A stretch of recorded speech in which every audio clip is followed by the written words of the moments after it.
पूज्य महाराज जी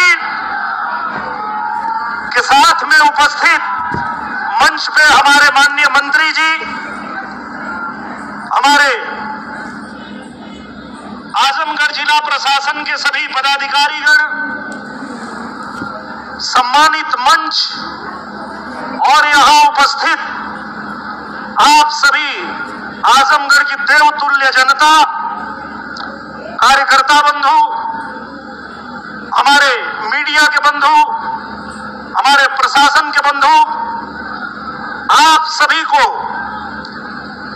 नमस्कार प्रणाम करते हुए मैं यही कहूंगा कि चाहे रही मुंबई दिल्ली, चाहे रही मसूरी में, लिखिया पढ़िया कोनो भाषा, बतिया भोजपुरी में। जय भारत, जय भोजपुरी। एक बार आजमगढ़ से ये आवाज बुलंद होनी चाहिए, जय भारत, जय भोजपुरी। कहे पूज्य महाराज जी ने कहा कि हमारे बोलने से पहले निरहुआ कुछ दो लाइन गा दो, तो निरहुआ एक भोजपुरी कलाकार है पूज्य महाराज जी, और आपके आशीर्वाद से हम अपने भोजपुरी भाषा के लिए काम करते हैं। और जो लोग भोजपुरी भाषा बोलते हैं उनकी एक खासियत होती है कि भोजपुरिया जवान नहीं सहेला गुमान, भाई पतिया के गावे गावे हाला, निरहुआ रिक्शा वाला, निरहुआ रिक्शा वाला, निरहुआ रिक्शा वाला, निरहुआ रिक्शा वाला। और जब देश के अलग अलग हिस्सों में भोजपुरी बोलने समझने वाले लोगों के साथ कोई अत्याचार करने की कोशिश करेगा, कोई भी हमारे भोजपुरी बोलने वाले लोगों के साथ मारपीट करेगा, तो आज इस मंच से बताता हूं मैं उसको, जे ना गरीब संग करे इंसाफ हो,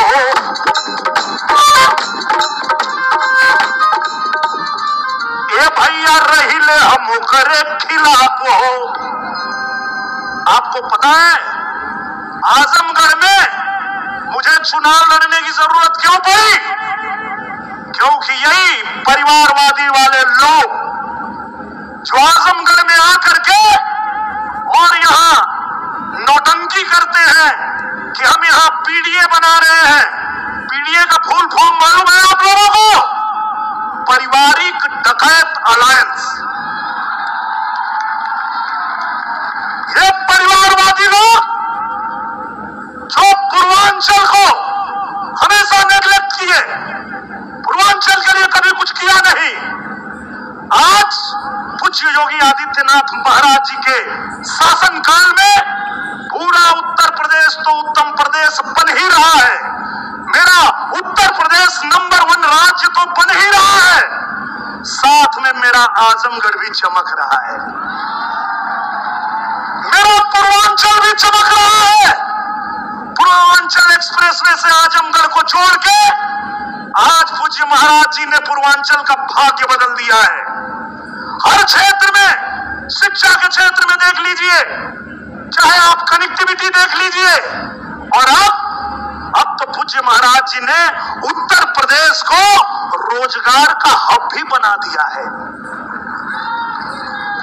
अब किसी को जरूरत नहीं है अपना घर परिवार छोड़ के कहीं और जाने की। हमारे उत्तर प्रदेश में पूज्य महाराज जी ने उद्योग धंधे लगाने शुरू कर दिए।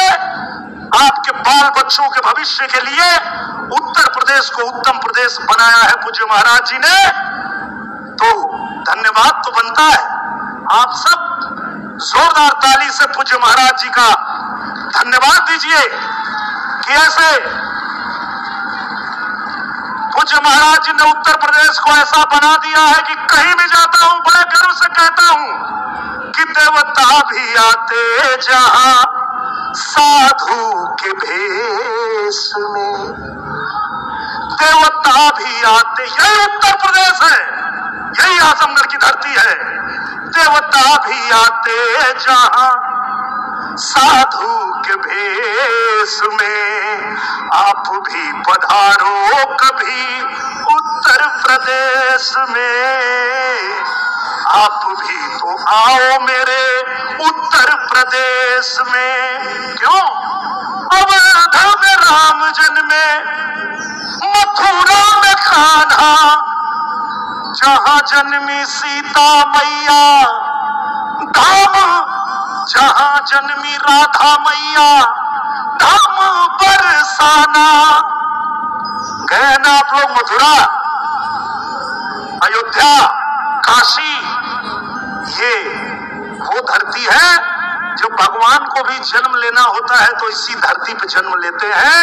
यही उत्तर प्रदेश है जिस उत्तर प्रदेश को पूज्य महाराज जी ने सबके लिए चमकाया है, सबके लिए बनाया है, और सबका स्वागत अभिनंदन करने के लिए हम लोग तत्पर रहते हैं। तो इसीलिए मैं अब ज्यादा कुछ नहीं कहते हुए, पूज्य महाराज जी का आदेश था, 2 लाइन मैंने गा दिया, और अब पूज्य महाराज जी को हम लोग सुनेंगे। और आज जो उपलक्ष्य है, आज आजमगढ़ की धरती पे जैसे ही पूज्य महाराज जी के शुभ हाथों से एक पेड़ लगाया जाएगा, आजमगढ़ में पेड़ की संख्या जो वृक्षारोपण हो रहा है वो 7 लाख हो जाएगी। एक जोरदार ताली होनी चाहिए इस अभियान के लिए, क्योंकि भविष्य को भी संवारना है, अपने प्रकृति को भी संवारना है, संभालना है। तो इसके लिए पूज्य महाराज जी, पूज्य हमारे प्रधानमंत्री जी के इस अभियान को जिस तरह से आगे बढ़ा रहे हैं, इसमें आप लोगों का भी योगदान मिल रहा है। इसके लिए आप लोगों को भी नमन है, प्रणाम है। अब इन्हीं बातों के साथ मैं अपने वाणी को देता हूं विराम। बोलिए मेरे साथ एक बार, जय जय श्री राम, जय जय श्री राम। बहुत बहुत धन्यवाद।